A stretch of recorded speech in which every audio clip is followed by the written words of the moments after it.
RSV prophylaxis. So sorry if I'm already telling you things that you already know, but I thought important to just quickly say what RSV is. So RSV is a virus that can cause bronchiolitis, which I'm sure you're all aware of. It's an enveloped single-stranded RNA virus. So there's a little diagram there, has the RNA on the inside, enveloped in sort of the lipid membrane, and it attacks the respiratory host of the system. It's caught in much the same way as COVID, through droplets in the air, or babies touching things, or people touching things and then touching the baby and putting things in their mouths. It can cause breathlessness, cause lots of mucus within the respiratory system, causing cough, poor feeding, and can result in dehydration. The F and the G proteins, there's lots of proteins on the virus. The F and the G protein are the important ones that we need to know about, because they're the ones that attach to the host cells and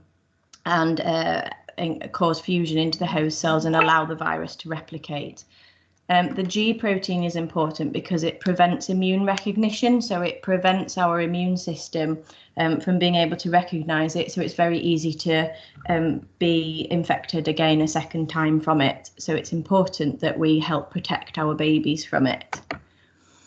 It is the leading cause of hospitalization due to acute respiratory tract infections in children, with around 20,000 children a year being admitted to hospital in the UK every year. And 1 in 3 babies will be affected by bronchiolitis by their first birthday, and most children will have been in contact with RSV, the RSV virus, by their second birthday. Congenital heart disease increases the risk of RSV infection and hospitalization through severe illness from it, and it's the leading cause of viral death in infants under 1 year old. And thinking about future, the children that have been infected with RSV in infancy then go on to are more likely to go on to get recurrent wheeze and asthma later on in childhood. So it's a fairly nasty virus. The burden to hospitals due to RSV infections, there's obviously the burden to the family, the emotional upset of having a child in hospital or on intensive care unit if the child is very ill and requires ventilation, the upset to siblings, as well as the financial impact of being in hospital. I think with COVID restrictions to visiting at the moment, it has an even greater impact on the family, both mentally, physically, and financially.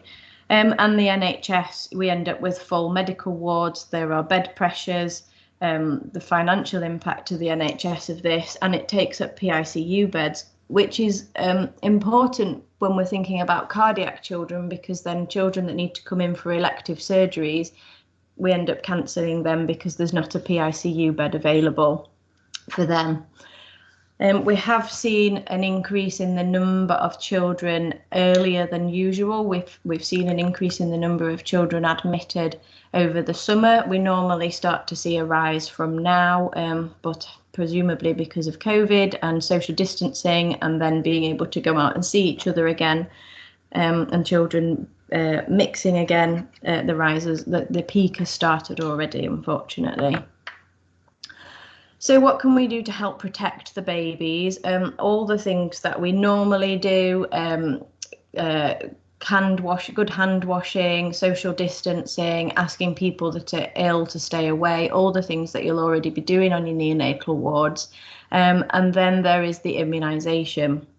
So the immunisation is a humanised monoclonal antibody, which means it's in effect a synthetic antibody.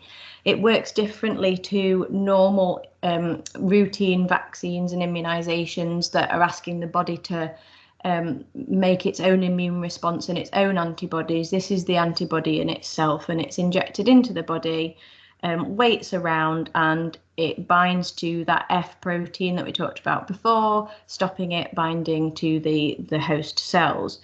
It's not 100% foolproof. There are other different proteins that can bind to host cells, but they don't bind as effectively. So therefore, children should either be asymptomatic or have mild symptoms and be able to manage with the infection at home much more easily. Because it's not asking the the immune system to produce any antibodies. It does have a half-life of 18 to 21 days. So after 30 days, the optimum blood serum levels have dropped and they need another dose. And children shouldn't be going more than 35 days in between doses. It's normally given in the winter season, which is October to February, and they normally get 5 doses. This year, we started immunising. We started in Leeds in August. I believe some areas started a little bit earlier. They're allowed 7 doses this year. I don't think we've particularly had any say on when the season is going to end. Possibly NHS England may extend that. I don't know. I suppose it depends on the numbers as the winter period goes on. Little graph there to just show you serum levels within the body, showing that after 30 days they do drop off, so we need to give another dose.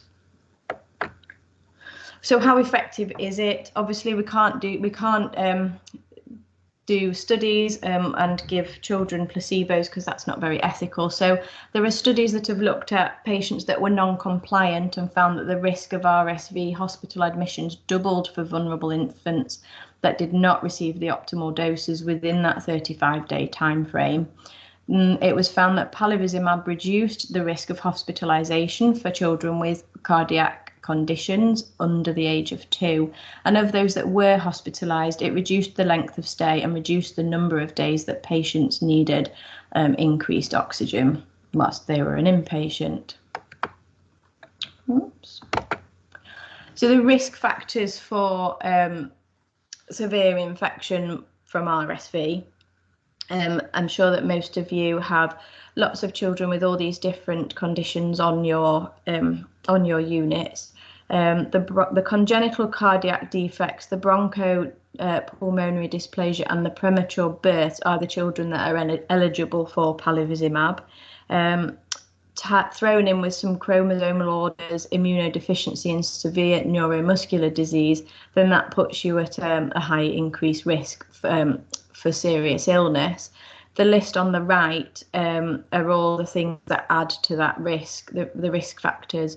And I'm sure that things like low birth weight, multiple births are the type of babies that you're getting on your units. And now we've gone back into children being able to go to nurseries and schools and things if families have lots of siblings, and then they might be bringing it home from school as well. So who is eligible from a cardiac point of view? We wrote some guidelines a couple of years ago.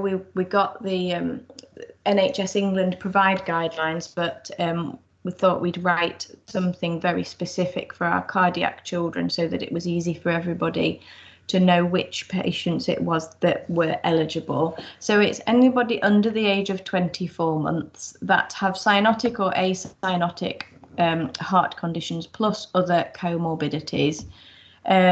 So you basically any holes, so any big holes in the heart, so AVSDs, VSDs, ASDs, significant PDAs, and all of those that are in heart failure and therefore requiring diuretic therapy. So any of those conditions where the patients are receiving furosemide and spironolactone, and or that they have genetic conditions such as trisomy 21 or DiGeorge. So for example, if you have an AVSD with Down syndrome, they would be eligible for it, as well as maybe a VSD that's on spironolactone and furosemide. Other patients that are eligible are the tetralogy of Fallows, the truncus babies. Tetralogy of Fallows, there's the risk of spelling, so we wouldn't particularly want the risk of spelling to be tied in with severe illness from RSV. And then all our high risk patients, you're probably not going to see those in the DGHs unless they were postnatally diagnosed, but the high-risk patients that have very complex cardiac conditions and low oxygen levels, they're all eligible as well. I've put those in red because those are the ones that I thought that you were more likely to see on the neonatal ward. Obviously, any premature babies would be eligible from a premature point of view. Cardiomyopathy patients that are requiring medical management, there are some cardiomyopathy patients that are not taking any medication, so they wouldn't be eligible. And then you wouldn't particularly see any of the high-risk babies that are then going on into their second year of life. They're also eligible for it too. Little diagram there of just a VSD, just to explain why these patients are more eligible. The diagram on the right is of a large VSD, and as you can see, the blood from the left side of the heart flows from the left to the right because of the increased pressures in the left side of the heart, which causes an increased blood flow to the lungs.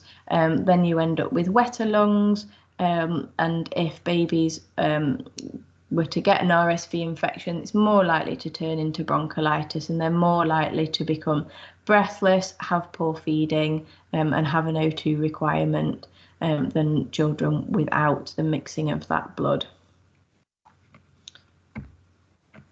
Polyvizimab is given per weight. It normally comes in single-use vials and it's stored in the fridge. You draw it up immediately and give it it's an IM injection into the thigh. Doses greater than 1 ml should be given in divided doses, so bigger babies end up having 1 or more injections. The side effects, I should probably say, are that they can get a rash, they can get a temperature, injection site reaction. Less common is apnea and thrombocytopenia, and rarely it can cause convulsions, urticaria, and anaphylaxis. We give our in the Leeds cardiac clinic, we give it in the hospital, and we get them to wait for 20 minutes just to check that there is no reaction and they're okay. It can be given if the child has a mild fever, but shouldn't be given if the child is quite ill or has anything other than a mild fever. So that was a whistle-stop tour of Polyvizimab and the eligible cardiac babies. Did anybody have any questions? I've got a question, Emma. I just wondered, how do you identify the patients, and do you rely on the medical staff, or do you have to keep you keep a list of patients that you think are eligible? I try and identify them all. It should be, yeah, it should be the consultants. In the DGHs, it should be the PECs. I don't know if you can still hear me. We can hear you, but if you just stop sharing. Can you still hear me? We can't. Yeah, we can hear you. We just. Oh, sorry.